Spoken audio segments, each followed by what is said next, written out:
Hey friends, what's good? Derek here from Bomb Socks with more Bomb Bites, where we feast upon the words of Christ one bite at a time.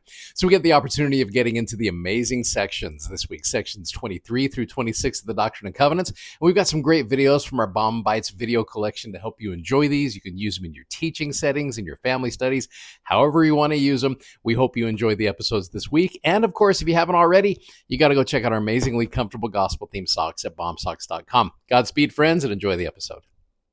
So this is section 24 of the Doctrine and Covenants. In fact, section 24 in the section heading, there is a statement that I think is a great overview, really, for everything that we're studying this week. So this is July of 1830, and it says, though less than 4 months had elapsed since the church was organized, persecution had become intense. So we'll talk more about that in a minute.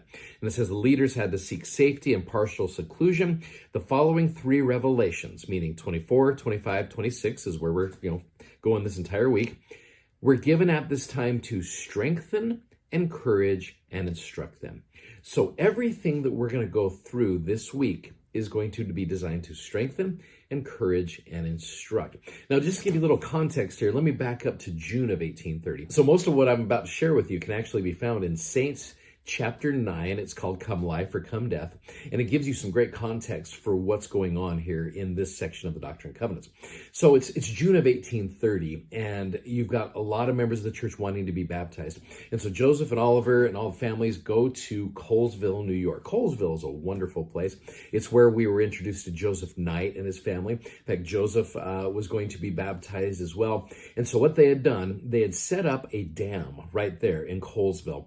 And what they were going to do is in the next day they were going to, it was a Sunday, and the next day they were going to have a Sunday meeting, and they were going to baptize Emma, Joseph and Polly Knight, and others. And so they wake up the next morning and they go to the dam, and the dam had been destroyed. So all of a sudden, they're starting to see some opposition to their work. Remember, anytime that you are about to do something spiritually significant, you got to expect opposition. Remember, Satan hates you. He doesn't like you at all. And so he wants to try to stop you in this. And so they were a little discouraged, but they still had a Sunday meeting. And Oliver Cowdery got up in this meeting, spoke about baptism and the importance of it, and really kind of got everybody buoyed up and strengthened. And so they went the next morning very early, and they set up the dam again, deep enough to where they could at least perform the baptism. And what happened during this time period is you've actually got a big mob of individuals who are starting to gather around there. They were talking about the Mormonites washing sheep. And so anyway, it was just, this mob just started to grow and grow to about 50 people, to where they're just harassing them. Imagine having that happen at your baptism. While you're making covenants with the Lord, you got people harassing you the entire time. In fact, there's a constable there. He came in and he arrested Joseph for disturbing the peace. And so Joseph was actually kind of in and out of jail there for a couple days. He had a trial. Eventually, the charges were thrown out, but still they weren't able to confirm Emma.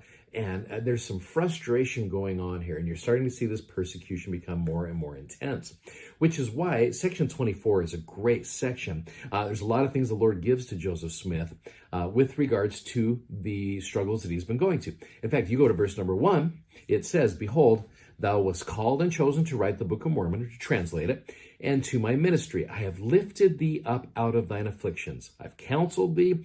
Thou hast been delivered from all thine enemies, and thou hast been delivered from the powers of Satan and from darkness." So you can see the context here with this. Now you go down to 7 through 9. There's some interesting counsel here. It says, "For thou shalt devote all thy service in Zion, and in this thou shalt have strength." So the this there being your service in Zion will give you that strength to be able to do what you need to do. Verse 8, it's chock full of goodness. "Be patient in afflictions, for thou shalt have many. But endure them, for lo, I am with thee, even unto the end of thy days." One of the things I have written right by that verse in my scriptures, it says, if the Lord is with us, even unto the end of our days, then that will give us the ability to endure. Knowing that the Lord is going to be with you to the end of your days, there's something about that that's like, I think I can endure to the end if I know that the Lord is going to be with me. And that idea of being patient, oh my goodness, we could talk for days about this. I know you and I, when we pray for patience, and again, there have been times where I think early on in our marriage, I would ask my wife, like, have you been praying for patience? Because oftentimes when we pray for patience, and I'm not saying that's a bad thing to do, I think praying for patience is a good thing. However, we've got to remember that the Lord is not just going to come and sprinkle patience dust on us and say, there you go, good luck, let me know if you need anything else. That's not the way the Lord works. Oftentimes when we are praying for patience, he will provide opportunities for us to learn patience. And so in that sense right there, that's a good thing. It's a wonderful thing, but you got to be prepared to be able to do that. But remember that the Lord will be with you through this process.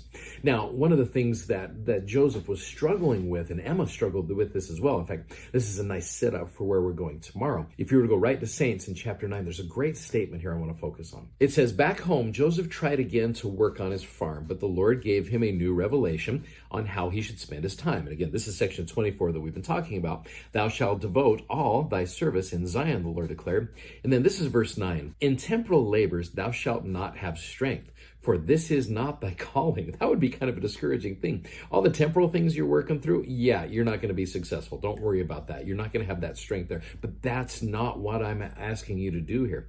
Joseph was told to plant his fields and then set off to confirm the new members in New York. So this revelation left much uncertainty in Emma's life. How would they earn a living if Joseph devoted all his time to the saints? And what would she do while he was away serving the church?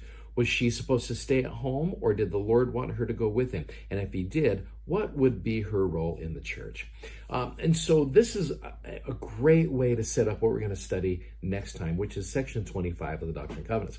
And we're going to study section 25 for just a couple of days. There's two pretty important things I think we want to focus on that. So anyway, tune in tomorrow for section 25, and I appreciate what we studied today with section 24.